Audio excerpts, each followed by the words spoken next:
আজ থেকে শুরু হয়েছে চক্ষু চিকিৎসকদের সংগঠন এটোকনের 12তম রাজ্য সম্মেলন। আগরতলায় একটি বেসরকারি হোটেলে আয়োজিত দুদিনব্যাপী সম্মেলনের উদ্বোধন করেন মুখ্যমন্ত্রী ডাক্তার মানিক সাহা। সম্মেলনে প্রখ্যাত চক্ষু বিশেষজ্ঞ চিকিৎসকরা অংশ নিয়েছেন।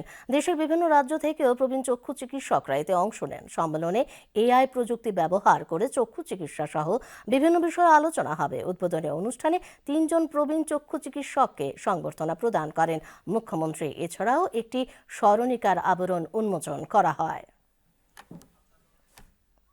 Has significantly helped patients to access free eye treatment in Tripura. The referral load for eye diseases has remarkably reduced. Critical conditions such as retinal detachment, then glaucoma and macular hole can now be effectively managed within Tripura.